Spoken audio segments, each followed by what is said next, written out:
this fucking camera. I swear to God, like the fucking flip out screen. Like this never even dawned on me before. This flip out screen.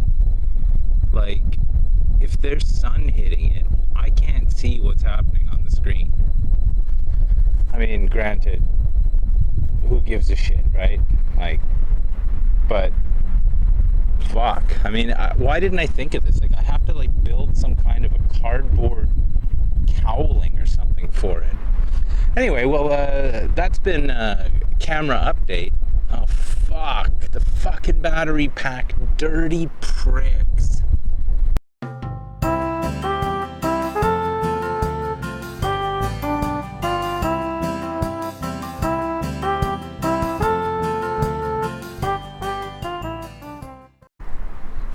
Like I literally can't see anything.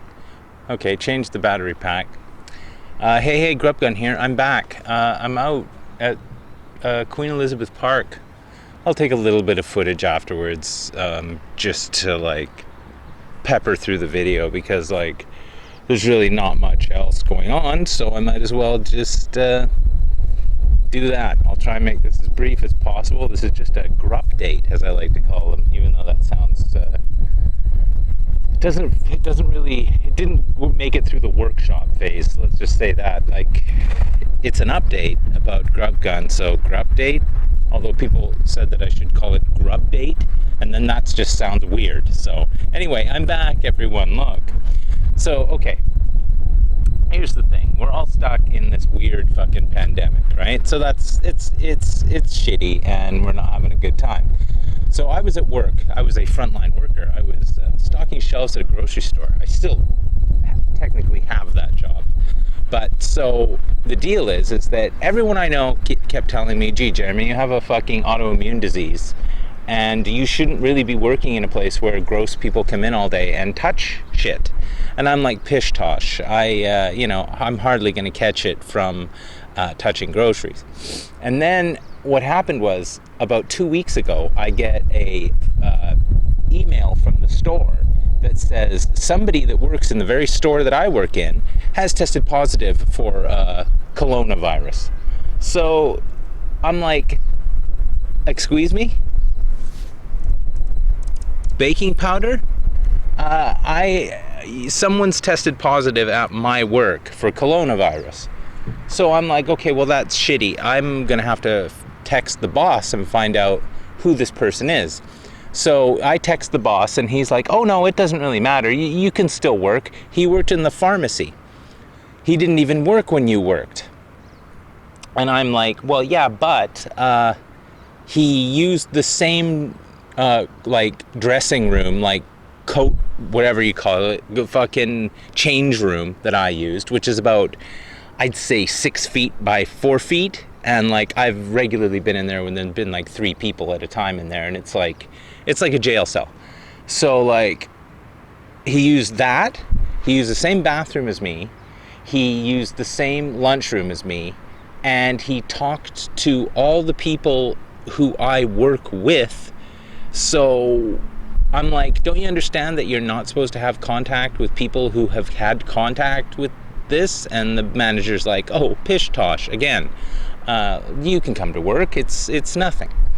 And I'm like, I'm taking 2 weeks off because you're high out of your mind to think that I'm gonna come to work and like I'm gonna be really salty that I have to come to work not knowing whether I have caught this thing. So I'm like, okay, free test. You take 2 weeks off, you either have it or you don't. If you don't have it, well then you don't have it. So while I'm off work, I'm sitting there and the government of Canada says, okay, well, we're going to give you, we're going to double your GST check to give you a little bit of Skrilla while you're not working or while you're, financially affected by the coronavirus. So they double that to $400. The GST check is goods and services tax, where you get a rebate because you've paid into it, so you get it back. So I'm okay, fine, I'll get that sounds exciting. And then the government of Canada, in their infinite wisdom, they say, well, gee, Jeremy, because they're talking directly to me, of course. Gee, Jeremy, every Canadian that's affected by this who isn't working because, they're, quarantined, or they're fucking don't want to be in a place that they could catch it, gets $2,000, right? $2,000. And the only stipulation is you have to not be working, and that you ain't made any money in the last 15 days. And so at this point that I found this out, that this program would start, I was at 13 days of not having any work. So I was like, okay, well, let's see. Do I go back to work and be really salty and like be forced to bust my ass for minimum wage and then risk catching coronavirus, or do I pull the pin and take job protected leave, which means that I can leave my job and then step back to it at any point with all the seniority I had and all the perks, and collect $2,000 off the government. So guess which one I took? I took the job protected leave and pulling the pin on the job. Now the thing is like I said, I don't know whether I said this in this video or some other one, I have an autoimmune disease. I've got type 1 diabetes, which if you look it up, type 1 diabetes and coronavirus doesn't fucking go together too well. I could die. Plus, if I bring it and give it to my parents, they could die. So that's 3 people dead because the grocery store I work at wants me to work. So I say fuck that, right? Fuck that. I'm not doing that. So that being the case, I'm off work for the next couple months collecting government Skrilla. Now, I mean, I know what you're thinking, gee, Jeremy, that's not like you. Taking a handout from the government and not working, that really sounds like something that would really bother you. And while you're wrong, the fact of the matter is this isn't a vacation, because you can't really do anything. I mean, I've just been walking around taking pictures and literally exhausting the creativity as far as pictures are concerned. I'm starting to wonder whether this is a picture anymore. Like, I don't know whether I'm just taking pictures based on the fact that I know the composition will make a photograph, or whether it's a good photograph. So you see, hazy. I'm not really playing a lot of games. I mean, I'm playing through Far Cry 5 co-op campaign with Danny Dolphin. That's something I'm doing, but that's like before we go to bed. We'll play for a couple hours and then shoot the shit, and that's it. And literally shoot shit. So that's also something that happens. But like, I'm not really achieving anything. Like, everyone should be developing their side hustle right now and like, starting hobbies. But this is the thing. How do you do that in a situation where you're trapped indoors voluntarily, even though you're not voluntarily trapped indoors? Because if you go out, you could die. So that's great, right? Or catch it and not die, but even still, do you want to be on a ventilator? No. And sure, the risk is, maybe you won't catch it, but the risk is also maybe you will. So fuck, no thanks, right? So we're basically all in jail right now. Whether we want to think of it that way or not, we're all in jail. We're stuck in a really shitty antisocial situation where we're making the best of it, and we're like dealing with it through memes mostly, and like just going haha, oh, I'll be okay, and like laughing through it. But the 6 months after all this is gone, there's going to be so many people, so many normal people with fucking PTSD, because we are essentially in jail.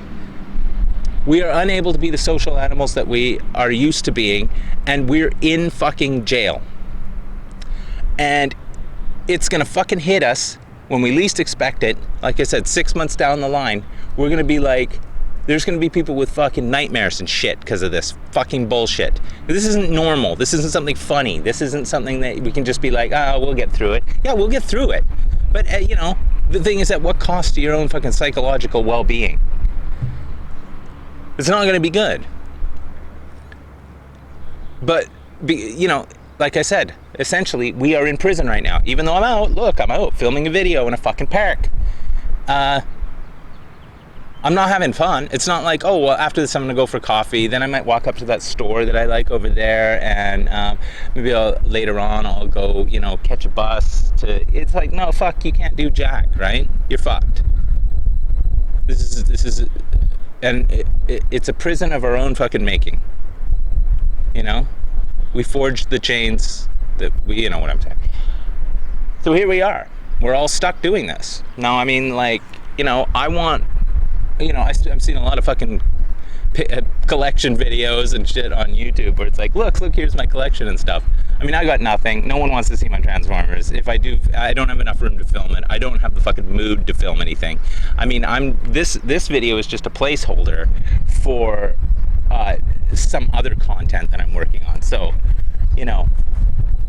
and I mean, like, hey, I can come to the park, put the fucking camera down, stick the microphone in front of me, and talk, and be like, gee, I hope nobody comes by. Well, nobody's gonna come by.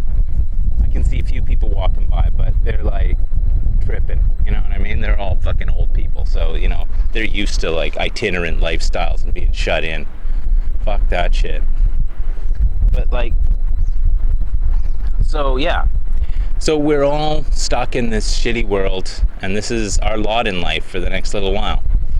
Now, with that being said, so officially, like, I can honestly say this without fear of fucking being contradicted by facts, Grubgun is fucking canceled. How the hell am I going to catch a plane in fucking September to Europe? Like, seriously? There's no way. I mean, I have more than 2 brain cells to rub together, contrary to popular fucking belief.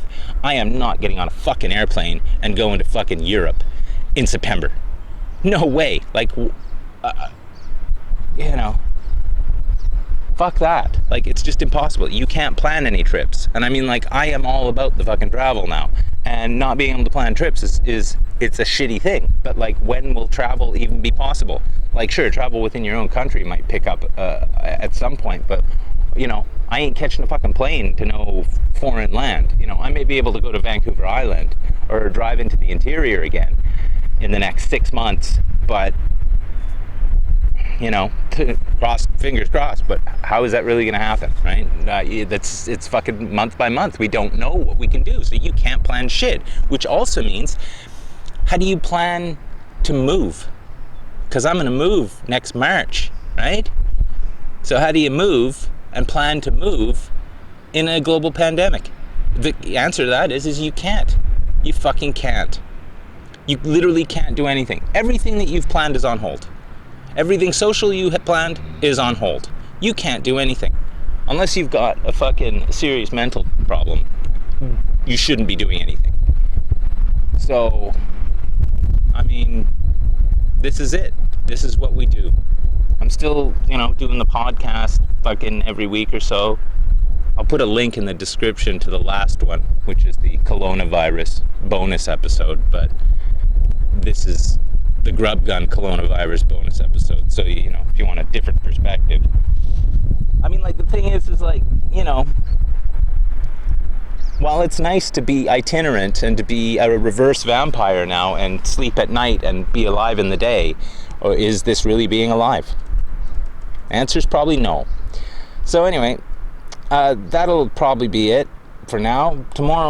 Today I have a phone doctor's appointment with my diabetes specialist, which is interesting because, you can't go to the doctor. So phone diabetes appointment where I'm going to be like, hey, am I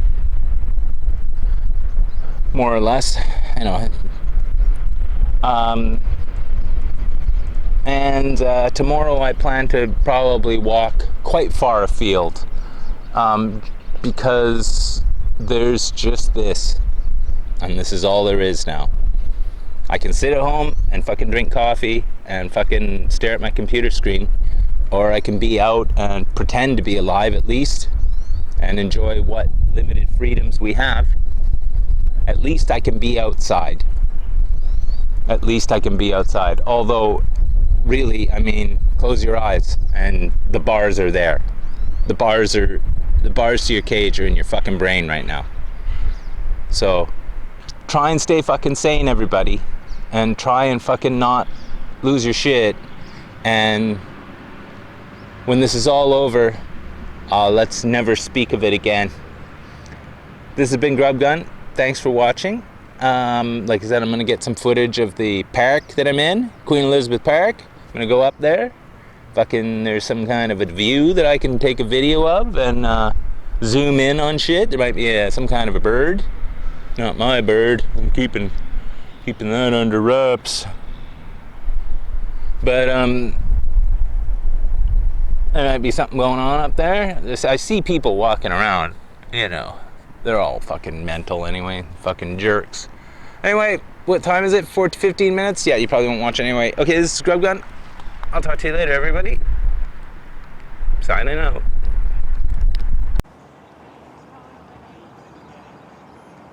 Here we go. Vancouver, BC. The city where I was born and raised.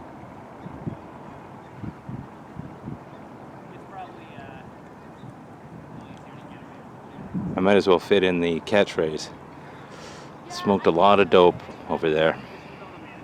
Just everywhere.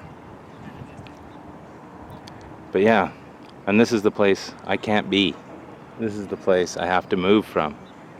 When I look at this place, I don't see those mountains as beautiful mountains. I see them as a wall keeping me in.